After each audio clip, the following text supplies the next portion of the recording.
فرعون مصر کا غرور ہمیشہ سے مشہور تھا، مگر جس دور میں حضرت موسیٰ علیہ السلام مبعوث ہوئے، اس وقت فرعون نے تکبر کی ایسی انتہا کو چھو لیا تھا جس کی مثال تاریخ میں کم ملتی ہے۔ وہ اپنے آپ کو خدا کہلوانے لگا تھا اور لوگوں سے کہتا تھا کہ میں تمہارا سب سے بڑا رب ہوں۔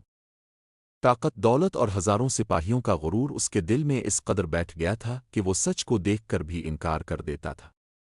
جب حضرت موسیٰ علیہ السلام نے اسے اللہ کا پیغام پہنچایا، معجزے دکھائے اور حق کی دعوت دی، تو فرعون کے دل میں کوئی نرمی پیدا نہ ہوئی، بلکہ اس نے موسیٰ علیہ السلام کو جادوگر قرار دیا اور ان کی بات کو اپنی حکومت کے لیے خطرہ سمجھا۔ فرعون کا تکبر صرف اپنی ذات تک محدود نہیں تھا، بلکہ وہ بنی اسرائیل کو غلام بنا کر رکھتا، ان پر ظلم کرتا اور ذرا سی بات پر ان کی جان تک لے لیتا۔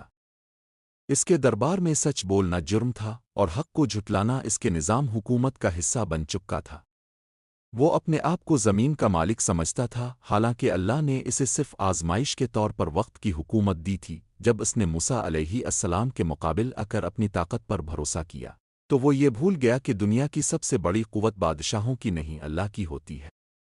فرعون کا یہ غرور ہی وہ پہلی اینٹ تھی جس نے اس کی تباہی کی دیوار کھڑی کرنی شروع کر دی، اور یہی وہ لمحہ تھا جہاں حق اور باطل کا آخری مقابلہ قریب آ رہا تھا، جب ظلم اپنی انتہا پر پہنچ گیا اور فرعون نے بنی اسرائیل کو غلامی کی زنجیروں میں جکڑ دیا۔ تب اللہ نے حضرت موسیٰ علیہ السلام کو حکم دیا کہ میرے بندوں کو راتوں رات لے کر نکل جاؤ۔ یہ حکم بظاہر بہت بڑا چیلنج تھا، کیونکہ بنی اسرائیل تعداد میں زیادہ تھے اور سالوں سے غلامی نے ان کے دل کمزور کر دیے تھے۔ مگر موسیٰ علیہ السلام جانتے تھے کہ اگر اللہ ساتھ ہو تو کوئی راستہ ناممکن نہیں رہتا۔ اپنے بنی اسرائیل کو یہ خوشخبری سنائی کہ اب آزادی کا وقت قریب ہے۔ بہت سے لوگ حیران تھے، کچھ ڈرے ہوئے تھے اور کچھ ایمان کی روشنی میں پر امید تھے۔ موسیٰ علیہ السلام نے انہیں اللہ کی نصرت، اس کے وعدوں اور آنے والی نجات کا یقین دلایا۔ اپنے انہیں سمجھایا کہ فرعون کی طاقت حقیقت میں کمزور ہے اور اللہ کی طاقت سب پر غالب ہے۔ بنی اسرائیل نے خاموشی سے تیاری شروع کر دی۔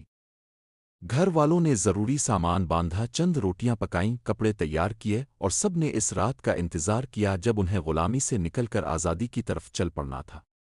موسیٰ علیہ السلام کے چہرے کی سنجیدگی بتا رہی تھی کہ یہ ایک بڑا سفر ہے، مگر اللہ نے کامیابی لکھ دی ہے۔ اس رات موسیٰ علیہ السلام نے بنی اسرائیل کو قبیلوں اور خاندانوں میں منظم کیا تاکہ سفر میں کوئی گم نہ ہو اور سب مل کر رہیں۔ یہی وہ لمحہ تھا جب صدیاں پرانا ظلم ٹوٹنے والا تھا اور فرعون کی جکڑن کمزور ہونے والی تھی۔ حضرت موسیٰ علیہ السلام اس عظیم ہجرت کے قائد تھے اور ان کے دل میں صرف ایک یقین تھا، اللہ راستہ ضرور بنائے گا۔ جس رات اللہ نے بنی اسرائیل کو نکلنے کا حکم دیا، پورا مصر اندھیری اور پرسکون رات میں ڈوبا ہوا تھا۔ موسیٰ علیہ السلام نے سب کو اشارہ کیا کہ اب روانگی کا وقت آ گیا ہے۔ ہزاروں لوگ خاموشی سے اپنے گھروں سے نکلنے لگے، نہ کوئی شور، نہ آواز، نہ رونے کی ہچکی۔ ہر شخص کو معلوم تھا کہ ادنسی آہٹ بھی فرعون کے سپاہیوں کو خبردار کر سکتی ہے۔ چاندنی کچھ جگہوں پر زمین کو روشن کر رہی تھی اور کئی مقامات مکمل تاریکی میں تھے۔ ماؤں نے اپنے بچوں کو سینے سے لگایا ہوا تھا تاکہ وہ رو نہ دیں۔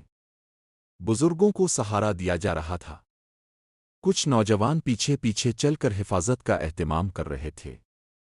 ہر شخص کے قدموں میں خوف بھی تھا، مگر امید اس خوف پر بھاری تھی۔ موسیٰ علیہ السلام اس قافلے کی قیادت کر رہے تھے۔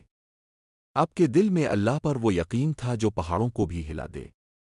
ہر تھوڑی دیر بعد وہ رک کر پیچھے دیکھتے کہ سب لوگ صحیح سلامت ساتھ ہیں یا نہیں۔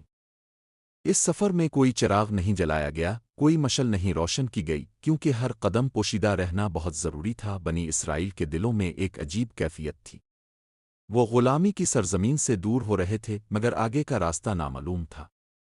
کوئی نہیں جانتا تھا کہ جان بچانے کا یہ سفر انہیں کہاں لے جائے گا، مگر موسیٰ علیہ السلام کے ساتھ ہونے سے ان کے دل مضبوط تھے۔ رات کا یہ سفر غلامی سے آزادی کی طرف پہلا قدم تھا۔ یہ وہ لمحہ تھا جب بنی اسرائیل نے پہلی بار اپنی تقدیر کو بدلتے ہوئے دیکھا، اور اللہ کی رحمت ان کے ہر قدم کی رہنمائی کر رہی تھی۔ صبح کا سورج طلوع ہونے ہی والا تھا جب فرعون کو اطلاع ملی کہ بنی اسرائیل راتوں رات مصر چھوڑ کر نکل گئے۔ یہ خبر سنتے ہی اس کا غرور ٹوٹنے لگا اور اس کے چہرے پر شدید غصہ چھا گیا۔ اسے لگا کہ موسیٰ علیہ السلام نے اسے چیلنج کیا ہے اور اس کی حکومت کا مذاق اڑا دیا ہے۔ فرعون نے فوراً حکم دیا، فوج کو تیار کرو، انہیں واپس لے آؤ۔ مصر کے محلوں میں ہلچل مچ گئی۔ سپاہی دوڑتے پھر رہے تھے، گھوڑے تیار ہو رہے تھے، رتھوں پر ہتھیار رکھے جا رہے تھے اور جنگ کے نغارے بج رہے تھے۔ فرعون کا حکم تھا کہ چاہے موسیٰ علیہ السلام ہو یا کوئی اور، سب کو پکڑ کر لایا جائے۔ وہ بنی اسرائیل کے فرار کو اپنی توہین سمجھ رہا تھا۔ اس نے سب سے بہادر سپاہیوں کو اپنی میت میں لیا اور انہیں جوش دلایا کہ یہ بغاوت برداشت نہیں کی جائے گی۔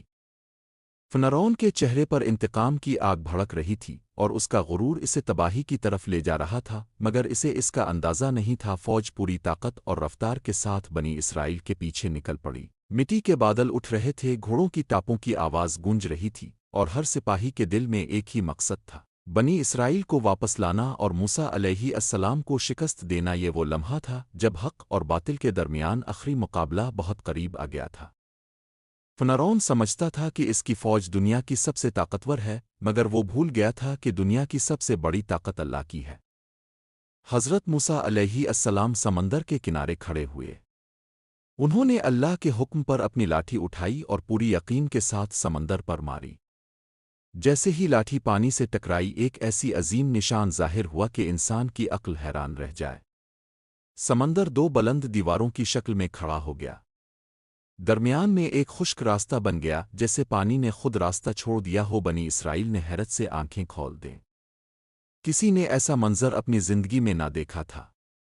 سمندر کی دیواریں آسمان کی طرف اٹھ رہی تھیں اور پانی ایسے جمع ہوا تھا جیسے وہ کسی طاقت کے حکم کا پابند ہو۔ یہ اللہ کی قدرت کا زبردست مظہر تھا جو صرف اپنے نبیوں کو دکھایا جاتا ہے۔ لوگ ایک دوسرے سے کہتے، یہ کیسے ممکن ہے؟ کچھ رو پڑے، کچھ سجدے میں گر گئے، کچھ اللہ کا شکر ادا کرنے لگے۔ موسیٰ علیہ السلام نے بلند آواز میں کہا، چلو، اللہ نے ہمیں راستہ دے دیا ہے۔ اور پھر قافلہ آگے بڑھنے لگا۔ راستہ خشک تھا، قدم ڈباتی نہیں تھے، نہ کیچڑ تھی نہ رکاوٹ۔ یہ معجزہ اس بات کا اعلان تھا کہ اللہ جب چاہے سمندر کو بھی غلام بنا دیتا ہے۔ بنی اسرائیل اس حیرت انگیز راستے پر چلنے لگے جو سمندر کے بیچوں بیچ بنا تھا۔ دونوں جانب پانی کی بلند دیواریں تھیں جو صرف اللہ کے حکم سے قائم تھیں۔ لوگ چلتے ہوئے ایک دوسرے کا ہاتھ پکڑے رہتے، بچے حیرت سے پانی کی دیواروں کو چھونے کی کوشش کرتے اور بزرگ اللہ کا شکر ادا کرتے جاتے تھے۔ یہ سفر صرف جسمانی نہیں تھا، یہ ایمان کا سفر تھا۔ ہر قدم بتا رہا تھا کہ جو قوم اللہ پر یقین رکھتی ہے، دنیا کی کوئی طاقت اسے روک نہیں سکتی۔ عورتیں اپنے بچوں کو پیار سے بہلاتی جاتی تھیں، نوجوان صفیں بنائے آگے بڑھتے اور سب کا دل اللہ کی رحمت سے بھر گیا تھا۔ یہ منظر کسی داستان سے کم نہیں تھا۔ نیچے مضبوط خشک راستہ تھا اور اطراف میں پانی یوں کھڑا تھا جیسے قدرت نے اس کی سانس روک دی ہو۔ جیسے ہی بنی اسرائیل نکلے، فرعون اپنی فوج سمیت سمندر کے اسی راستے میں داخل ہو گیا۔ اس کا غرور اسے سچ دیکھنے نہیں دے رہا تھا۔ سپاہی ہنستے ہوئے کہہ رہے تھے کہ موسیٰ کے معجزات اب ختم ہو جائیں گے، مگر جیسے ہی بنی اسرائیل دوسرے کنارے پر پہنچے، اللہ نے حکم دیا، پانی کی دیواریں ڈھیلی ہونے لگیں۔ سپاہیوں نے گھبرا کر یکدم رکنے کی کوشش کی، مگر دیر ہو چکی تھی۔ راستہ ان کے لیے بند ہو چکا تھا۔